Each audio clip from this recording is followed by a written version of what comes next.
Hi, it's me again. I know it's been a while since I posted. I think I last posted like 10 days ago. I try to post every 4 days, but my semester started, guys, so it's kind of hard to do that. So I think I'll post on a weekly basis because I actually want to take the time to talk about the things that I think will add value to anyone who watches them. So this is something that had been in the back of my head for a while. And I was just going through Tumblr and I saw this one post that kind of gave me the push in the right direction to come ahead and talk about this. So I'm just going to read that post to you guys so that you get an idea of what I'm going to talk about today. So, you all love morally grey, snarky, grief stricken characters until it's a woman. I've seen so much discourse regarding female characters who display the exact same character traits as male leads and are criticized for it, while the men are praised. Let women be cruel and vindictive. Let them deal with their grief and trauma in destructive ways. Let them be real. Give them the same treatment you would give to your favorite male love interest. So that is what I want to talk about because I have watched a lot of shows and movies where there are these really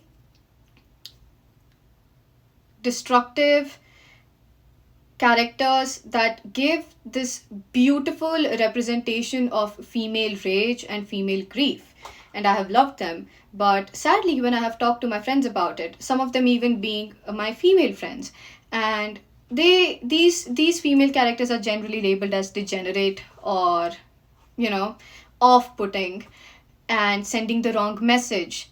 But at the same time, male characters like this are celebrated, called relatable. It's like, oh, he's so me, he's so real for that. And, we justify their actions. I don't know why we don't do the same for these female characters. And I think the problem goes a little deeper than just degeneracy. So that's what I want to talk about in today's video. So let's get into it. So let's take Fleabag as an example because that is the show I had the most arguments about with my friends as well. So she is destructive. She sleeps with the wrong people, she sabotages relationships, and she drinks too much. All while processing the pain of losing her best friend. Now, if a male lead pulled the same moves, we would call it a raw portrayal of depression. But with her, we call it toxic. Casual viewers and critics alike called it toxic and even immoral. See where I'm getting with this? Why is this the case? This happens because we as a society still believe that women should process their grief quietly and gracefully and that we are not allowed to act out. When men are written with angst and moral ambiguity, it means they have depth. Their pain is art. They're anti-heroes, even as they break hearts and laws alike. But if a woman channels her grief in similar ways, she's crazy, she's unhinged, she's unlikable. Viewers don't take the time to analyze her character, they dismiss it entirely. Now, this isn't about just one TV show or a movie. This is about stories that we tell ourselves and the empathy we decide to give or not to give based on gender.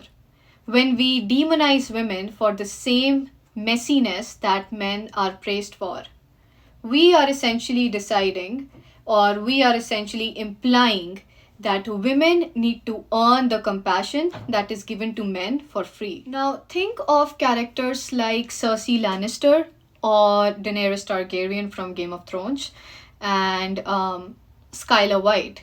Now, their pain turns volatile, but instead of calling them layered, fandoms are quick to call them monsters or label them as monsters.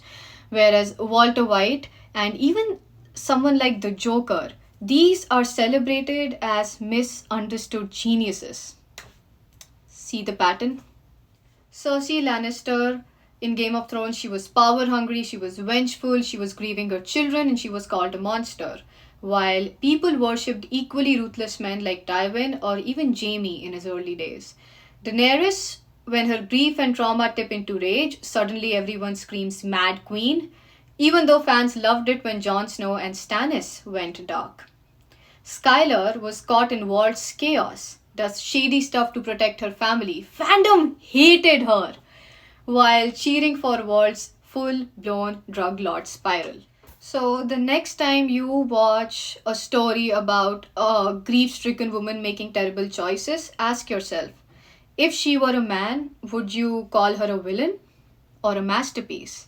And let me know in the comments which female characters you think deserve the same empathy as their male counterparts. So, if you enjoyed this little rant on gender and storytelling, maybe like or subscribe or something if you want. And yeah, I'm just gonna end it by saying that it's time that these grief stricken, morally ambiguous women start getting the same empathy and respect that their male counterparts have been coasting on for decades.